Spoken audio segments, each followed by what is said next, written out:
May 20, 2021, bandang 2:30 ng hapon. Isang masangsang na amoy ang pumukaw sa atensyon ng isang lalaki sa madamong bahagi ng isang bakanteng lote sa Sitio Bakal, Barangay Silangan, Quezon City, habang siya ay nagpapastol ng mga baka. Di kalayuan ay tumambad sa kanya ang bangkay ng babae na sa tingin niya ay may ilang araw nang naroon.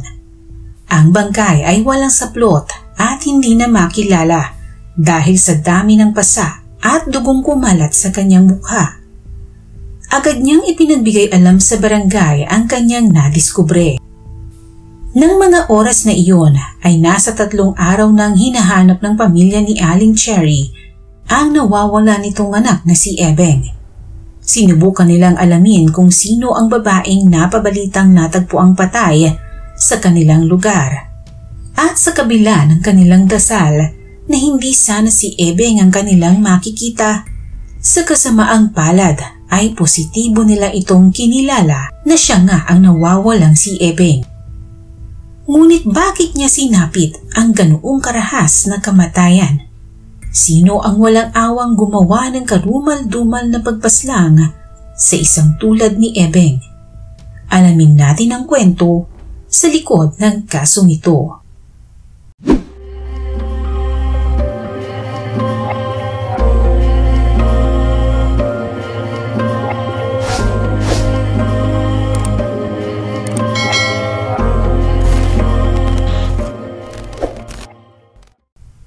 Ipinanganak at lumaki sa Batasan Hills, Quezon City, si Nori V. Tria Miklat o mas kilala sa palayaw na Ebeng Mayor, 21 taong gulang.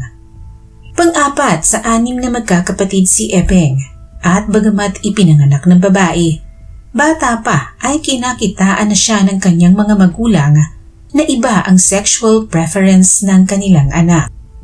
Elementary pa lamang daw ay alam na niyang gustong magpakalalaki ng kanyang anak.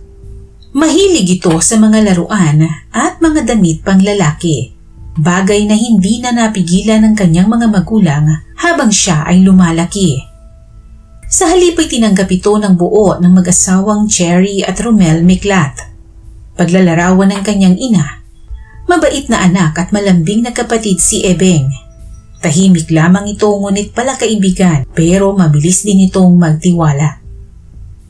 Nang makilala ni Ebeng ang kanyang nobya, hindi nagtagal ay sumama siya sa kanyang nobya sa Angeles City, Pampanga at doon na siya namalagi. Pero noon lamang May 14, 2021, makalipas ang ilang buwan na pamamalagi sa Pampanga, nagdesisyon si Ebeng na bumalik sa Batasan Hills, Quezon City matapos silang magkaroon ng hindi pagkakaunawaan ng kanyang nobya.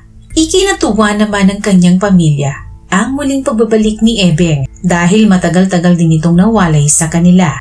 Pero lingid sa kanilang kaalaman na may nakaambang trahedya sa muli niyang pagbabalik.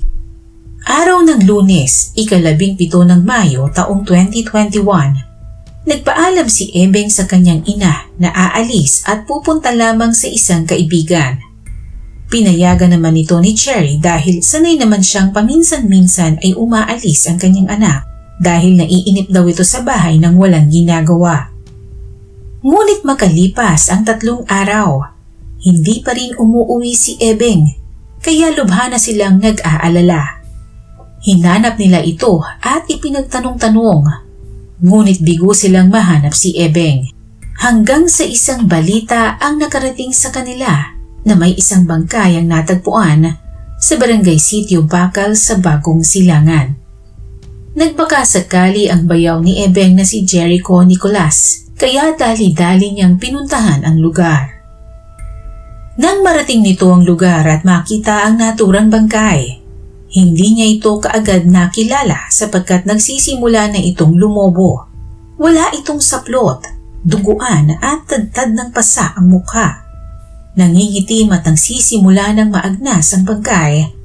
Sa di kalayuan ay makikita ang isang checkered na pulang pajama, isang t-shirt na kulay puti, isang brief at isang girdle na pinaniniwala ang pag-aari ng biktima. Ang mga tattoo ng biktima sa magkabilang kamay na may nakasulat na Isheng at ang isa naman ay hugis diamond na tattoo ang pumukaw sa atensyon ni Jericho. Hindi siya maaaring magkamali. Ang mga tatong iyon ay kay Ebeng.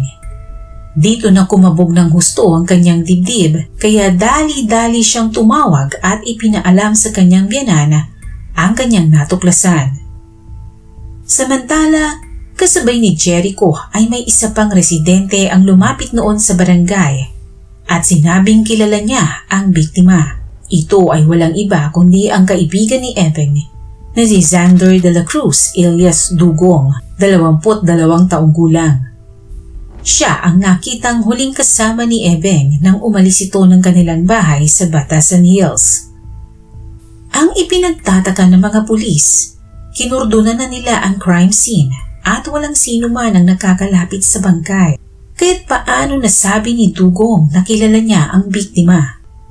Sa puntong iyon ay inanyayahan na nila si Dugong sa presinto at agad siyang itinuring na person of interest. Sa pagtatanong ng mga pulis kay Dugong, naging kapansin-pansin ang pagiging balisa nito. Ipinagtataka kasi nila kung paano kaagad nakilala ni Dugong ang bangkay, gayong nagsisimula na itong maagnas at mahirap nang kilalanin. Wala ding nakakalapit sa bangkay nang kordonan nila ang crime scene. Kaya nagtaka sila kung paano nito nasabi na kilala niya ang biktima. Paiba-iba rin si Dugong sa mga impormasyong ibinibigay nito sa mga pulis na lalong nagpaduda sa kanila. Pagsapit ng hapon ng May 20, nagtungo ang ama ni Ebeng sa himpilan ng pulisya kung saan naroon si Dugong. Pinakiusapan niya ito na sabihin lahat sa mga pulis ang kanyang nalalaman. Hindi nagtagal ay bigla itong umamin sa harap ni Romel na sangkot siya sa pagpaslang kay Ebeng. Galit na galit ang ama ni Ebeng nang madinig mula mismo sa bibig ni Dugong na isa siya sa pumatay sa kanyang anak. Doon na sinimula ni Dugong ang kanyang extrajudicial confession. Gabi noong May 17, 2021, nakipag-inuman daw siya kay Ebeng kasama ang isa pang kaibigang babaeng si Cristel. Bandang 2:00 ng madaling araw kinabukasan, May 18, napagkasundoan daw nila ni Ebeng na ihatid na pauwi si Cristel. Pagkahatid ng dalawa kay Cristel, nagtungo naman daw sila sa dalawa niyang kaibigan na sina Joel Loyola, alias Nonoy, at Richard Elvin Araza, alias Tiago, na taga-barangay Payatas upang bumili ng droga kay Nonoy. Matapos daw nilang gamitin ang ipinagbabawal na gamot, nagulat daw si Dugong nang bigla na lamang sikmuraan ni Nonoy si Ebeng. Nawalan daw kaagad ng malay si Ebeng ng mga sandaling iyon. Nang pumalag daw siya sa ginawa ni Nonoy, bigla na lamang daw siyang tinutukan ito ng kalibre 22 na baril. Matapos daw noon ay agad siyang inutusan ng mga ito na tulungan silang buhatin si Ebeng sa madamong bahagi ng bakanteng lote ng Sitio Bakal. Sa takot daw niya ay nakibuhat na rin siya kay Ebeng. Doon sa pinagdalhan nila kay Ebeng, isinagawa nila Nonoy at Tiago ang panghahalay kay Ebeng. Habang ginagahasa ni Nonoy si Ebeng, bigla raw itong nagkamalay kaya ito nagpupumiglas. Nang matapos si Nonoy ay inutusan niya si Dugong na pukpukin ng bato ang ulo ni Ebeng, kaya sa takot sa nakatutok na baril ay pinupok daw niya si Ebeng ng 2 beses sa ulo. Ngunit hindi niya ito nilakasan kaya hindi nawala ng malay si Ebeng. Pagkatapos ay si Tiago naman ang sumunod na nanghalay sa biktima at dahil nagpupumiglas pa rin si Ebeng, pinagpupukpok siya ng bato sa ulo ni Nonoy habang hinahalay siya ni Tiago. Pagkatapos daw noon ay inutusan naman siya ng 2 na siya naman ang gumalaw kay Ebeng. Sa takot daw niya sa baril na nakatutok sa kanya, wala daw siyang nagawa kundi ang sumunod. Nang matapos ang panghahalay sa biktima, nakita daw niya si Nonoy na kumuha ng kahoy na sa tansya niya ay may habang 1 talampakan. Pagkuway ipinasok daw ni Nonoy sa maselang bahagi ni Ebeng ang naturang kahoy habang ito ay naghihingalo. Samantala, dahil sa isiniwalat na ito ni Dugong, agad nagkasa ng operasyon ng Quezon City Police upang arestuhin ang dalawa pang suspect sa panggagahasa at pagpatay kay Ebeng Mayor. Hindi naman nagtagal ay nadakip ng mga pulis ang suspect na si Tiago sa Phase 4 ng Payatas. Na-recover ng mga pulis mula kay Richard alias Tiago ang cellphone ng biktima. Kaya doon napagtanto ng mga investigador na matapos nilang gawa ng kahalayan ng biktima ay nakuha pa nila itong pagnakawan. Pagkatapos nito ay hindi na nag-aksaya ng panahon ng mga pulis upang arestuhin ang isa pang suspect na si Elias Nonoy, kung saan siya ay nadakip ng mga pulis sa Phase 3 ng Payatas, Quezon City. Na-recover naman ng mga pulis kay Nonoy ang kalibre 22 na baril na ayon kay Sander o Dugong ay siyang ipinantutok sa kanya ni Nonoy. Kasabay sa pagkakakulong ng tatlong suspect, patong-patong na kaso ang isinampa laban sa tatlo: rape with homicide, robbery, illegal possession of firearms, at possession of illegal drugs. Napagalaman pa ng mga pulis na mayroon ng dating mga naging kaso ang tatlo, kaya sanay na silang maglabas-masok sa bilangguan dahil sa kaso ng droga at pagnanakaw. Samantala, labis na galit naman ang naramdaman ng LGBTQ community sapagkat isa na naman sa kanilang miyembro ang nakaranas ng ganoong karumal-dumal na pagpaslang. Nagprotesta sila sa noon ay pamahalaang Duterte. Ayon pa sa grupong Bahaghari, matagal nang nakahain sa Kongreso ang SOGI Equality Bill o Sexual Orientation and Gender Identity and Expression.